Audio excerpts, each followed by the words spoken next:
Hola mis hermanos, con ustedes su servidor el Padre Mauricio Cuesta, sacerdote católico, apostólico y romano de los misioneros marianos, quien Dios mediante con el hermano Julio César Aguirre, el gordito de Dios, estaremos con ustedes en un programa muy interesante de dialogar la doctrina católica desde aquí, desde Bogotá, Colombia, Sudamérica, para el mundo entero.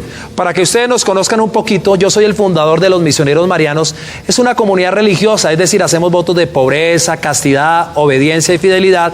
Tenemos la rama masculina, es decir, sacerdotes, la rama femenina, monjitas, y nuestro carisma es evangelizar, llevar la renovación espiritual a través especialmente de la televisión, y por eso este programa quiere hablar y llevar la doctrina católica de una manera renovada, de una manera ágil, tal como el Papa Juan Pablo II lo dijo, una nueva evangelización, nueva en sus métodos, nueva en su ardor y nueva en su expresión. Y también que dijo el Papa Francisco sobre los medios de comunicación. Evangelii Gaudium, ahora el Papa ha dicho el Evangelio de la Alegría. El Evangelio de la Alegría ha dicho que debemos evangelizar, que debemos ir hasta las periferias del mundo a tratar de llevar la palabra de Dios y la doctrina de nuestra iglesia para que muchos crean lo que nosotros estamos creyendo y sintiendo. Y el Papa dice en esta encíclica algo muy maravilloso. Yo la estuve examinando y él toma todos los santos de la Biblia, desde el Génesis hasta el Apocalipsis, diciendo cómo cada santo vivió la alegría, especialmente en el Evangelio, y muestra a la Virgen Santísima que la Virgen era alegre, y porque el Papa es alegre y quiere que nosotros también estemos alegres. Filipenses 4:4 dice, estar alegre, siempre alegre, ¿cierto? Así es, y por eso precisamente es que queremos en este formato de televisión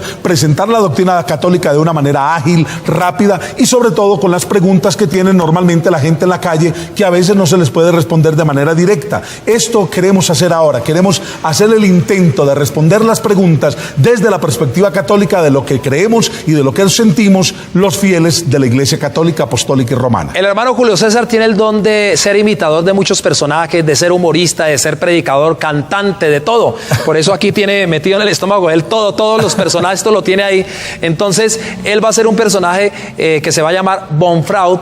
¿En qué consiste ese personaje? El profesor Bonfraud, padre, para explicarle a nuestros hermanos televidentes, es un profesor universitario que viene desde Alemania y él se vino a radicar aquí en América Latina. Este profesor Bonfraud significa buen fraude. ¿Por qué? Porque él decidió crear una teología personal para ir en contra de la teología de la Iglesia Católica. Entonces él va a querernos bombardear y atacar todo lo que nosotros los cristianos católicos creemos. Ese va a ser el personaje, por eso por favor no se vayan a escandalizar. Y ese personaje le va a hacer las preguntas al sacerdote, al padre Mauricio Cuesta. Bueno, vamos a entrar. La temática de hoy es ¿qué diferencia hay entre los católicos y los no católicos? Porque es un tema muy interesante.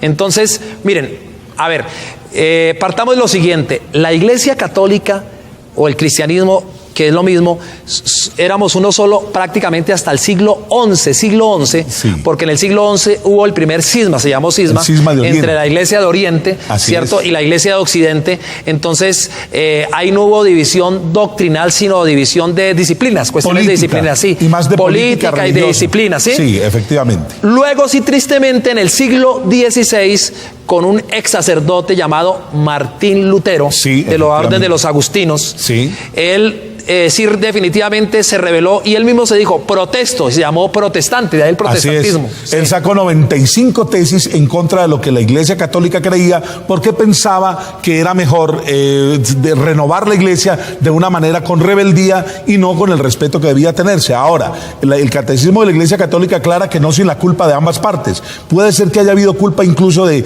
ese momento histórico, de quienes estaban en el problema y que no se hubo la suficiente capacidad de dialogar. Pero lo cierto fue que el daño que introdujo nuestro hermano Martín Lutero fueron dos cosas. Primero, la libre escritura, es decir, el análisis del libre examen acerca de la escritura, y también el libre examen de la escritura, y también la sola fe. Decía que solamente la fe era necesaria, que no había necesidad de obras y de muchas cosas que nosotros los cristianos católicos creemos para salvarnos. Sí, mire, y este detalle muy importante, resulta que un abismo entre el catolicismo y el protestantismo es el magisterio de la Iglesia. ¿En qué sentido? Así es. El magisterio de la Iglesia es el organismo de nuestra Iglesia Católica, conformado por el Papa y todos los obispos en comunión con el Papa, donde ellos interpretan sanamente la palabra de Dios, porque miren que la palabra de Dios es linda, es hermosa, es maravillosa, pero hay textos difíciles. Por ejemplo, profesor Bonfraud, díganos un texto difícil de la Biblia de que se puede interpretar de varias maneras. Por ejemplo, hay un texto que normalmente aducen nuestros hermanos no católicos,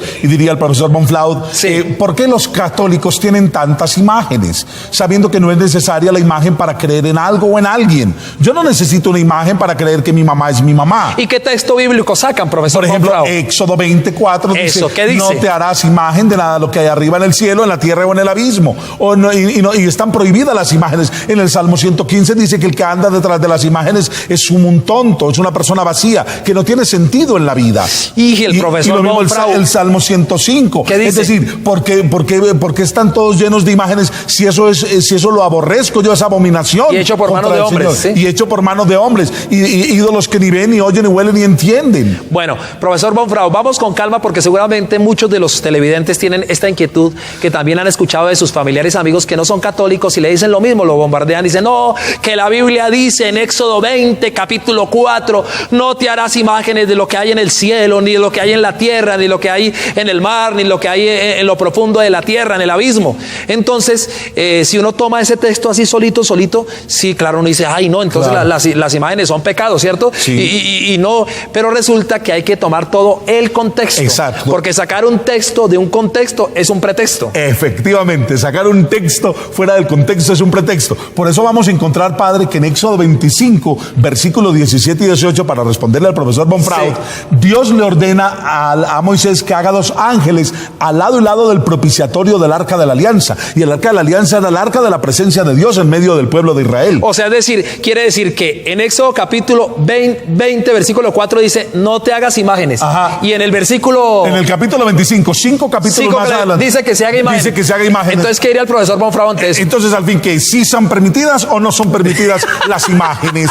¿Se imaginan? O sea, en el capítulo 20 de Éxodo, Dios dice que se hagan imágenes. Y 5 capítulos después, que sí se hagan imágenes. Y en Números capítulo 21, cuenta que los israelitas estaban siendo mordidos por serpientes. Y Dios le ordena a Moisés, en Números capítulo 21, versículo 8 y 9, Dios le ordena a Moisés que haga una serpiente y la ponga sobre un palo, una serpiente de bronce, y la ponga sobre un palo. Y que todo el israelita que haya sido mordido por las serpientes, mire a la serpiente de bronce y quedará sanado. Mire usted qué raro, ¿ah? Entonces, mire, en resumen es lo siguiente, es que hay que tomar todo el contexto. Claro. Ese texto de Éxodo 24, cuando dice, no te harás imágenes de lo que hay en el cielo, se refiere es que no hay que adorar el sol, la luna, las estrellas, porque son creadas por Dios mismo. Hay que adorar es a Dios, no lo que fue creado. No te harás imágenes de lo que hay en la tierra. Que, imagínense, hicieron un becerro de oro, ahí los mismos israelitas, y que adoraban otros pueblos culebras, y que adoraban pescados, y todo eso. Por eso Dios decía, no te hagas imágenes de lo que hay en la tierra, ni lo que hay en el mar, ni debajo. O sea, es decir, en otras palabras, solo a Dios adorarás, y eso enseña la doctrina católica. Es que fue muy sencillo, padre. Para poner un dato histórico, un precedente histórico, hay que situar que el pueblo de Israel vivió 430 años esclavo en el pueblo de Egipto. Y los egipcios sí hacían imágenes de animales y creían que esos animales y creían que eran dioses esas imágenes. Exacto. Lo peor del asunto. Que pensaban que la imagen contenía la divinidad y que esa imagen era Dios. Entonces, el texto del Éxodo 20,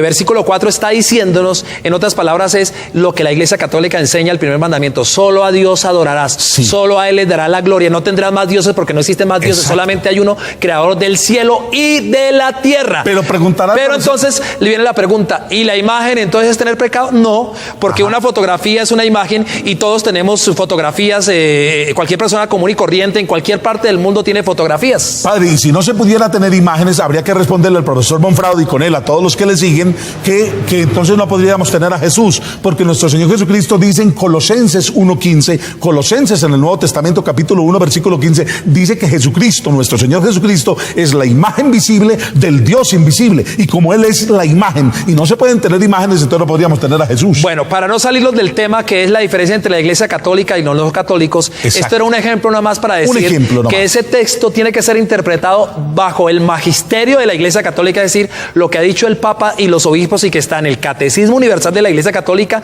y en el derecho canónico. Prácticamente, si alguien dice, bueno, ¿yo cómo hago para saber cuál es la interpretación, la sana interpretación de la palabra de Dios? Porque hay textos que son muy difíciles. ¿Qué hago, padre? ¿Qué hago? Pues ir al Catecismo Universal de la Iglesia Católica y al derecho canónico. Exacto. Y también le recomendamos el documento sobre la revelación revelación divina del Concilio Vaticano II, la Dei Verbum, que significa en latín la palabra de Dios, y se explica de la siguiente manera la relación entre la tradición y el magisterio, que dice que existe una conexión y una comunicación muy estrechas entre la tradición y la Sagrada Escritura, porque la tradición fue lo que Jesús le entregó a los apóstoles. De ahí es donde viene el término de tradere, de entregar. Jesús le entrega a los apóstoles. Entonces aquí el hermano Julio César ya está tocando un tema candente, es que la diferencia entre el protestantismo y el catolicismo, una de las grandes diferencias es que Martín Lutero dijo, no tradición, solo palabra de Dios, no tradición. Exacto, y en cambio los católicos decimos, no, la revelación no solamente es palabra de Dios, la revelación también tiene una tradición, porque Dios no solamente se reveló en los santos que escribieron la Biblia, sino que también Dios se ha ido revelando en toda la historia, y hay una tradición que no se contradice, sino que se complementa. Ahí lo dice la Dei Verbum, dice, porque la Sagrada Escritura es la palabra de Dios tal como ha sido consignada por escrito bajo la inspiración del Espíritu Santo, mientras que la Sagrada Tradición, encomendada a los sucesores de los apóstoles, entrega a todas las generaciones en toda su pureza la palabra de Dios que fue confiada por Cristo y por el Espíritu Santo a los mismos apóstoles. Entonces recordemos, hermanos, vamos resumiendo, una diferencia entre el catolicismo y el protestantismo es precisamente que el protestantismo, Martín Lutero dijo, solo escritura y cada uno interprétela a su acomodo, como le dé la gana. ¿Sí? En cambio la Iglesia Católica dice, no puede ser así.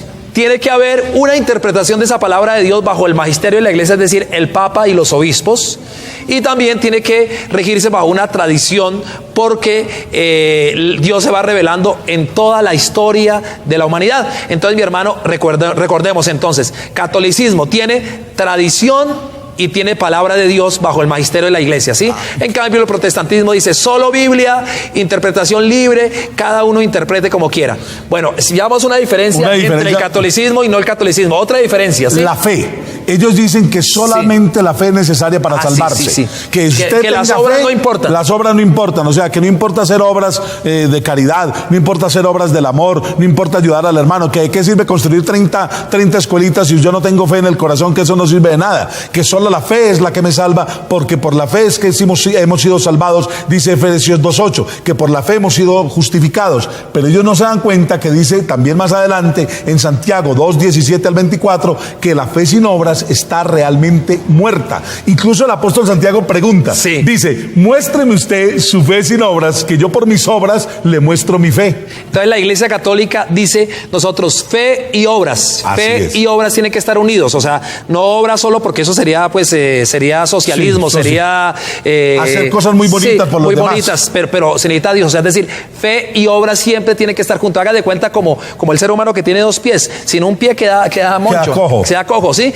Entonces, por favor, mis hermanitos, vea, otra diferencia entre el catolicismo y el protestantismo es esto, es que ellos dicen, el protestantismo, solo fe, Martín Lutero, solo fe, por la fe nos salvamos. El católico dice no, el catolicismo dice, por favor, fe y obras, porque el Señor Jesús dijo, no todo el que diga Señor, Señor entrará al reino de los cielos, sino el que haga la voluntad del Padre Celestial. San Mateo capítulo 7 versículo 21. Y mire algo bien interesante, padre. Yo me he encontrado a muchos hermanos no católicos que me dicen, es que basta con creer, basta que tú ¿Cómo creas? Diría el profesor Bonfrau? El profesor Bonfrau diría, es que basta solo con creer. Jesús no dijo, ten cuantas obras para poderte hacer milagros o para poderte sanar o liberar, solamente que tengas fe, solamente ten fe y eso basta. Tu fe te ha salvado, tu fe te ha sanado, tu fe te ha curado, es tu fe la que ha hecho el milagro, tu fe, basta solo creer. Si eso fuera así, dice en Santiago 2:19, padre, dice que los demonios creen y tiemblan. ¡Ay, Dios mío! Entonces, según eso, los demonios también tienen fe y entonces estarían salvados. La pregunta es, ¿dónde se congregan los demonios? Claro. ¿En qué iglesia? Entonces, y también este texto, o sea, no todo el que diga Señor, Señor se salvará, sino el que haga la voluntad del Padre Celestial. Y muchos dirán al final de los tiempos, mira, Señor, en tu nombre hicimos milagros, en tu nombre expulsamos demonios, en tu nombre... Y el Señor dirá, yo no los conozco. Apártense de mí, porque hicieron la injusticia. Muy bien, Dios mío. Bueno, vamos en dos cositas para que vamos resumiendo diferencia entre el catolicismo y el protestantismo, que que ese término no se lo creó la Iglesia Católica, sino fue Martín Lutero mismo, ¿no? El protestantismo. Aunque ahora se les llama respetuosamente hermanos no católicos. Antes se les decía hermanos separados, después del Concilio Vaticano II. Después ahora con el Papa Francisco se les llama hermanos no católicos, porque es más lo que nos une que lo que nos desune. Exacto. Y este programa no se trata de formar polémica ni atacar a nadie, porque Jesús dijo que ámense los unos a los otros, y no tendría sentido hablar de Dios hablando mal de otra persona. Estaríamos en contra del evangelio mismo. Exactamente. Sino simplemente queremos conocer nuestra doctrina católica, diferenciando entre uno y lo otro, pero no diciendo que digamos, como le dijera, que los otros son los malos del paseo, y que los otros están condenados. No, porque eso sería exageración. Nosotros queremos es dar a conocer el punto de vista católico, el sensus fidelium. Lo que San Pedro dice: den razón de su fe. Exacto. Den razón de su fe. De la fe que habita en nuestro corazón. Otra diferencia, ¿sabes qué? Son los sacramentos. Sí, padre. Especialmente, vayamos con el sacramento de la Eucaristía.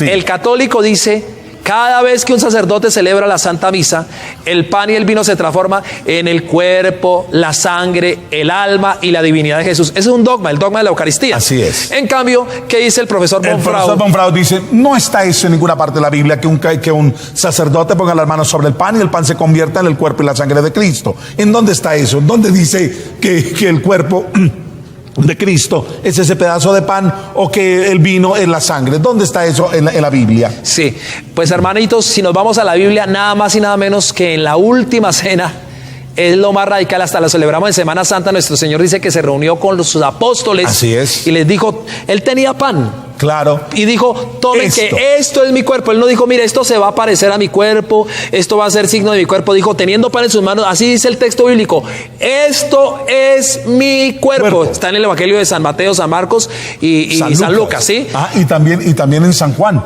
Los cuatro evangelios. Los cuatro evangelios. La última cena. Y en Primera de Corintios, en el capítulo 11, versículo 23 en adelante, es la perícopa, es decir, la parte más antigua del Nuevo Testamento, es la perícopa sobre la Eucaristía. Y en el Evangelio, en San Juan capítulo 6, Jesús dijo: el que coma mi carne y beba mi sangre no morirá, tendrá vida eterna. Y dice que muchos se le fueron porque dijeron: no, ese es un caníbal, que es lo que está hablando. Imagínense aquí. Y se fueron. ¿Cómo nos va a dar comer su cuerpo?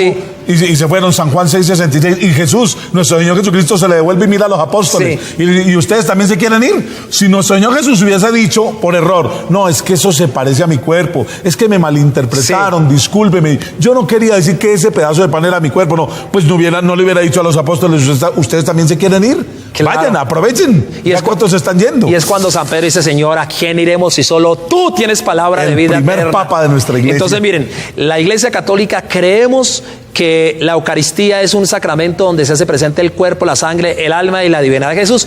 Para los hermanos no católicos simplemente es un signo, los que creen. Y hay otros que dicen: no, eso simplemente no es nada, eso no hay nada, ¿sí? Y ¿sabe qué es lo más grave? Que ese sacramento es importantísimo, porque dice el Señor Jesús en San Juan 6:51 al 58, dice: el que coma mi carne y beba mi sangre tiene vida eterna permanentemente en él. Mejor dicho, paráfrasis: si usted no come el cuerpo del Señor ni no bebe la sangre del Señor, no tiene vida permanentemente en usted y no tiene la vida eterna. Bueno, vamos a otro sacramento, la confesión. Es otro sacramento que nos separa entre el catolicismo y los no católicos. ¿Qué dice el profesor Bonfrau sobre el sacramento de la confesión? El profesor Bonfrau dice: ¿cómo voy a ir yo a confesarle mis pecados a un hombre que quizás es más pecador que yo? ¿Por qué no me confieso directamente con Dios si Dios me ama? Dios no me ha cerrado las puertas del cielo, al contrario, envió a su Hijo único para que todo aquel que en él crea no se pierda, sino que tenga vida eterna, dice San Juan 3:16. Entonces, ¿yo por qué no voy a creer directamente en que Dios puede escuchar mis pecados? Miren, yo creo que la prueba más grande que el sacramento de la confesión es instituido por nuestro Señor Jesucristo es el siguiente: es que si fuera por los sacerdotes ya lo hubiéramos quitado hace rato, porque confesar 1 hora es pasable, 2 horas ya es agotador, pero 3, confesar 4, 7, 8 5 horas, que a veces nos toca a nosotros los sacerdotes, confesar muchas horas, especialmente en estos congresos grandes, que tanta gente quiere confesarse. Yo pienso para mí, yo digo, esto que va a ser un invento de sacerdote. No. Además, no se puede cobrar nada.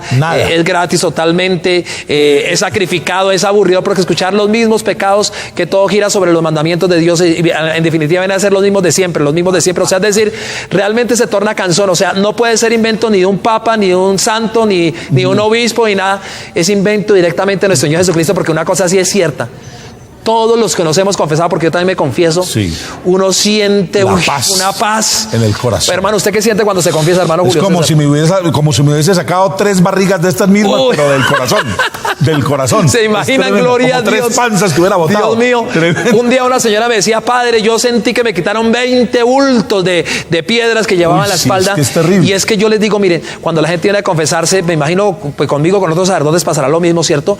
Yo que mucha gente comienza a llorar, pero es que llora, Dios mío, perdóname, yo por qué hice esto, estoy arrepentido, Dios, perdóname, porque no es al sacerdote el que le está confesando Claro, el pecado, es a Dios, uno a es el Dios. instrumento nada más. Él es el instrumento. Sí. Es como cuando usted va a pedir un pasaporte allá en la oficina de inmigración. Ellos tienen ahí unos funcionarios que son los que dan los pasaportes. Obviamente el que da la firma es el embajador o la autoridad O el cónsul. Pero el instrumento es esa persona que lo está atendiendo a usted. Y si esa persona lo atiende a usted bien y le explica que aquí está su pasaporte, que por favor lo cuide, que no sé qué, usted sale feliz de esa atención y sale feliz con su pasaporte porque sabe que con él puede entrar a cualquier lugar. El pasaporte para entrar al cielo es una buena confesión. No, y es que esto sí, hay una cita bíblica, pero mejor dicho, más claro no canta un gallo. Así es. San Juan 20:23, Jesús le dijo a sus apóstoles, lo que ustedes perdonen en la tierra, quedará perdonado en el cielo. Y escúchelo bien, esto es palabra de Dios, ¿no? Sí. No, porque el profesor Monfravo, ¿cómo es que dice que eso no está en la Biblia? ¿Cómo es el- Eso no estaba en la Biblia, que uno tenga que confesarse directamente como un hombre. ¿Sí está? San Juan 20:23, Jesús le dijo a sus apóstoles, lo que ustedes perdonen en la tierra queda perdonado en el cielo. Y viene lo terrible, lo que no perdonen en la tierra no queda perdonado en el cielo. Entonces viene una pregunta, ¿cuáles son los pecados que no se perdonan en la tierra? Y todo el mundo queda pensando, dice que los pecados contra el Espíritu Santo, que el pecado del aborto. ¿Y saben cuáles son los que no se perdonan en la tierra? Los que no se confiesan. Los que no se confiesan, claro. Los que no Si se confiesan, pues, porque no es que está escrito en la Biblia, lo que no se confiesa en la tierra no queda perdonado en el cielo. Además, muchos venían a confesar sus pecados delante de Juan el Bautista. Sí. Juan el Bautista confesaba, él escuchaba a las personas y confesaban sus pecados y venían a confesar sus pecados, dice en el Evangelio de San Juan o de San Mateo o de San Marcos, por ahí está, lo dice muy claramente en los primeros capítulos, dice que San Juan el Bautista venían a confesar sus pecados y sus fechorías. También en Hechos de los Apóstoles capítulo 19, dice que muchos hechiceros quemaron muchos libros de brujería y venían a confesar sus pecados. O sea que la confesión es muy importante. Santiago 5:16 dice, confiésense en los pecados mutuamente para que sean sanados. Sí, o sea, que es y miren una cosa muy interesante. Alguien dirá, el profesor Bonfrado puede decir, bueno, pero eso fue para los apóstoles y murieron. Ellos murieron, pero nombraron sus sucesores, que son los obispos. Los obispos son los sucesores de los apóstoles. Y los obispos no están solos, tienen unos colaboradores inmediatos que somos nosotros, los sacerdotes. Entonces, por esa razón, todo sacerdote, con el obispo a la cabeza, tenemos este ministerio hermoso de la reconciliación, de la confesión. Y crean lo que aunque para uno es agotador, es tan lindo como las personas salen felices, contentas. O sea, eso es de Dios. Eso realmente no puede ser invento de un hombre ni de un sacerdote. Yo digo que si fuera invento de los sacerdotes ya hace rato que si lo hubiéramos acabado, porque es agotador. Imagínense humanamente, un calor, ¿qué recibe? Sí. Usted, por ejemplo, en una tierra caliente, hermanito, por favor. En Nicaragua, por ejemplo. Póngase a trabajar con su inteligencia en este momento. Le pido que utilice la imaginación, la loca de la casa, como decía Santa Teresa de Ávila. Póngase a pensar, un calor bien extenuante, bien terrible, bien agotador, bien sofocante, y usted, una línea de personas de 100, 200 personas. Después 2, 3, 4 horas. Dios mío. O un frío bien entumecedor, escuchando, perdóneme que yo les diga esto del aliento fétido de los pecadores. Sí, claro, o sea, Dios mío. No, eso no puede ser de ninguna manera un invento humano. Eso tiene que ser un invento divino. ¿Para qué? Para darnos la sanación del alma y del cuerpo. Ay, no, es que es tan lindo recibir el perdón de Dios, pero bueno, ya el tiempo se nos está acabando, hermanos, pero este programa va a continuar. Esperamos que ustedes nos sigan viendo. Aquí vamos a estar con el hermano Julio César, dialogando la doctrina católica, y ustedes pueden escribirnos a las diferentes redes que nosotros después le vamos a dar los datos. Sociales, redes Twitter, sociales, sí. Facebook, YouTube, email, Instagram, Gmail, sí. Gmail, entonces Yahoo. ustedes pueden comunicarse y también enviarnos sus preguntas, porque aquí les vamos a responder toda pregunta que tengan en cuanto a la fe, en cuanto a la doctrina católica. Aquí estoy yo, el padre Mauricio Cuesta, el hermano Julio César Aguirre y el profesor Bonfrau, que en nombre de ustedes va a estar hablando y preguntando todos esos interrogantes, porque, hermanos, su presencia, sus preguntas son muy importantes y se las vamos a responder con la ayuda de Dios y la Virgencita María, nuestra Madre Celestial, con la Biblia, con el catecismo, con el derecho canónico. Esto va a estar muy bueno este programa, hermanos. Cuenten con nosotros, somos amigos de ustedes, hermanos. Hermano Julio César, despídase aquí. Gracias, mis queridos hermanos, y recuerden, aquí vamos a seguir, primero Dios, dialogando la doctrina católica con el padre Mauricio Cuesta y este es su servidor, el gordito de Dios. Nos vemos, Dios les bendiga, Dios les Dios, mis bendiga. hermanitos, la paz de Santísima Dios, Virgen la los paz de acompañe. Dios, la Muchas paz de gracias. Dios. Gracias. Gracias. Gracias.